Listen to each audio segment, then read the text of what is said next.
Hello BookTube! Welcome to Lizzie Faye Loves Books. I'm Elizabeth and this is part 3 of my April book haul featuring children's and middle grade books. Now, the book I first want to show you is Eldest by Christopher Paolini. I'm not sure if you'd really consider this a YA book or a middle grade book, but they do have this series at my daughter's middle school library, so I thought it was appropriate to include it in this haul. And this is the second book in the Aragon series. Now, I had been looking for the softcover of this series because I had the first one in softcover, but when I found this beautiful hardcover edition for a wonderful price, I just had to go ahead and pick it up. I also got Pussycats by Holton Getty. This really should have gone in my nonfiction haul, but it got left out. It's just a cute little picture book featuring cats and quotes, and I got it at the larger library book sale that I went to in April that was fill-a-bag for $2. And that is the sale where I got the majority of these books. I also got The Raft by S.A. Bodine. I've read this, my daughter's read it, but I wanted to feature this in my April monthly recommendations video, which I did, and this is a wonderful survival story. So if you'd like to see more about what it's about, be sure you check out that video. And then I picked up Homesick by Kate Kleiss. Now both this and The Raft were Sunshine State books for the 2014-2015 school year. And it's about a young boy whose father is a hoarder, and it's his story of how they deal with that. His mother has left because of the father's hoarding, and I thought it was very good. It's a very unique premise for a middle grade book. This is a really old one. In fact, I'm pretty sure that I've had this book in my possession before when I was younger. It is it's from the Young America Book Club, and I am almost positive that my mom got this book for me. I don't know whatever became of it, but it's called Barry's Goodman by Emily Cheney Neville, and she also wrote a Newbery winner from a long time ago called It's Like This Cat. I have not read that one. It's on my eventual TBR, but this one, I just recognized it, and so I thought I would go ahead and pick it up. Alright, this is by Richard Peck, called The Teacher's Funeral, a comedy in 3 parts. So far by Richard Peck, I have only read A Year Down Yonder and A Long Way from Chicago, but a friend of mine from church has read several of his books and recommended them. Not too long ago, I also picked up Here Lies the Librarian, and so I thought I would go ahead and pick this up. It is a middle grade book, and I think it'll be great. This book I've already read, but I only own books 1, 3, and 6 of this series, and this is book 2. And so I may not ever read it again, but I wanted to go ahead and have book 2. I may pass this on to maybe my sister's grandson at some point because it's a really good series, and so I thought I would go ahead and get book 2 to fill in one of the blanks.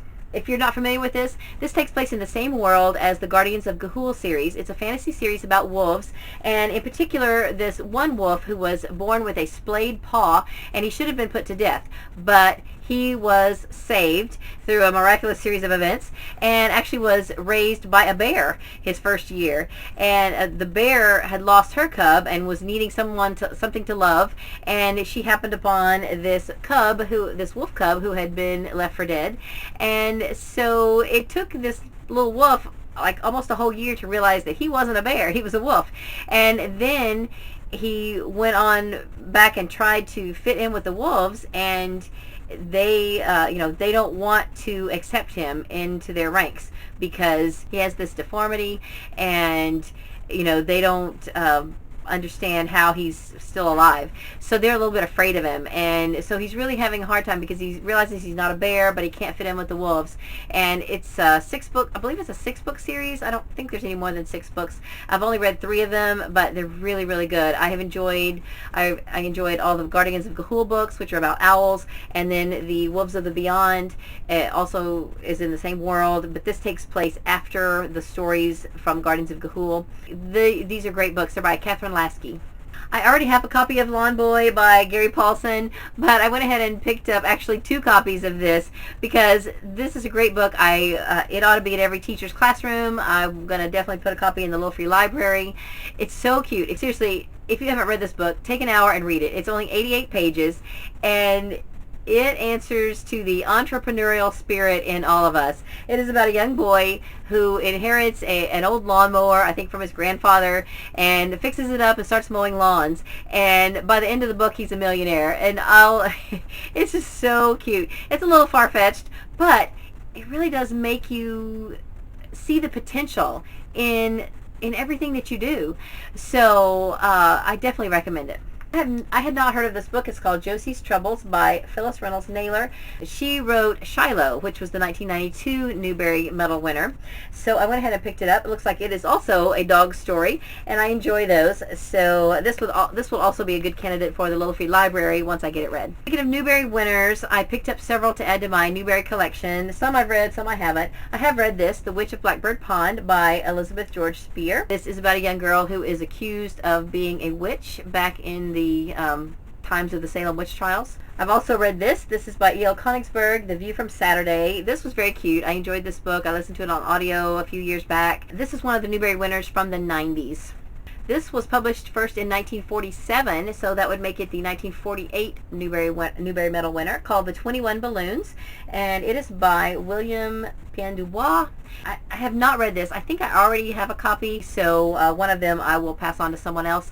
I'm planning to do some videos about Newbery winners in the future, so I thought I would just go ahead and start gathering a few of them when I see them at a fill-a-bag price, so that I will not have to worry about getting them from the library at whatever time I decide to do those videos. This I read last year, called Shadow of a Bull. I do not know how to say this person's last name. I'll spell it for you right here. This is about a boy who's struggling with the fact that because his father was a bullfighter, everyone thinks that he should be a bullfighter. And he's trying to come to terms with that and just decide which direction his future should go. And I thought it was very good. It's really about more than bullfighting. It's about life choices. It is the 1965 Newbery winner. This is the Newbery Medal winner from 1925, which means it is the third ever Newbery Medal winner. It's The Dark Frigate by Charles Boardman Hawes, and I have read this. It's a pretty good book. It's been a long time since I read this one, and just from looking at the back, I'm trying to kind of piece together what it's about. I believe our main character was on board a ship, and then that ship was taken over by pirates, and so he is forced on board the pirate ship, and it goes from there. But it takes place in 17th century England, and it's a very good book. Then this is one of the more recent Newbery winners that I have read. It was the Newbery winner in 2012, Dead End in Norvelt by Jack Gantos. Now, even though it's only been like 3 or 4 years ago since I read it, I can't remember it. I remember listening to this on a car trip to and from Oklahoma one year, and I can't remember much about it. I think it takes place in a small town, and I seem to remember that it's a little bit dark, but it's a Newbery Medal winner, and I love to read Newberys, so I had to read it. I didn't have this one, so I picked it up. This is one of the few nonfiction Newbery Medal winners, and it's awesome. I read this several years ago, and I remember thinking, this is done very well. It is a photobiography of Lincoln by Russell Friedman. It was published in 1987, which means it's the 1988 Newbery winner, and I just thought it was very well done. I have a hard time sometimes getting through nonfiction books because they're slower paced and a little drier. However, Lincoln, of course, is a wonderful historical figure to read about. But this book has a lot of illustrations and some photos, and it's just very well done. The font is large so that you can speed through it quicker than most nonfiction books. And, because it's written on a kid level, it's a lot easier to read. So I would recommend to you, if you want to read some nonfiction but you have a hard time getting through it, pick one that's geared towards kids, like this one, and it'll give you that boost you need and the encouragement that you need to be able to read a book like this. Plus, this one's just great. It's really, really good. I highly recommend it. Then I was at a library a few days ago, and I picked up a couple of books for my daughter for $1 a piece. Little Critter Sleeps Over by Mercer Mayer and Blue's Big Parade by Justin Spelman. These are both characters that my daughter Emily enjoys, so I got those for her. Then back at the Fill-A-Bag sale, I got Ducks Like to Swim by Anne Westerdun, and this is really cute. There's not much text, so this is a book that with animal sounds that I can read with her. It's very preschool, but these are the kind of books that she enjoys looking at, and they're not too difficult for her to read. She's been at kind of a first grade level ever since first grade, and hasn't really progressed, and we think it's probably because of her seizures. The seizures just kind of keep her at a low academic level, but we do like to at least try to keep her reading something. So books like this are a little easier for us to get through than than books with longer text, obviously. Then also at the fill-a-bag sale, I got several books for the Little Free Library, probably about a third of a bag. I got a lot of nonfiction books there, so so that's kind of good. And I got some books in Spanish, so I'll just show you some of these. This is a fun series. Katie used to read some of these Hank Zipser books. They are by Henry Winkler, and this one's called The Zippity Zinger.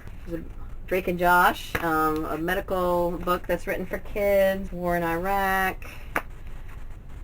Always have to get books for all ages at the Little Free Library, because you never know who is looking in there and who they are looking for books for. So I try to keep books for all age children at a variety of age levels, as well as books for adults. If you're wondering what I'm talking about, I'm the steward for our Little Free Library downtown that was placed there by our Historical Society. So I try to keep it stocked with kids' books, because the kids' books disappear. Adult books usually get traded, but the kids' books disappear. So I don't mind doing that, because when I can find books that, fill a bag for $2, then I can usually load up on some really good kids' books and keep the Little Free Library stocked.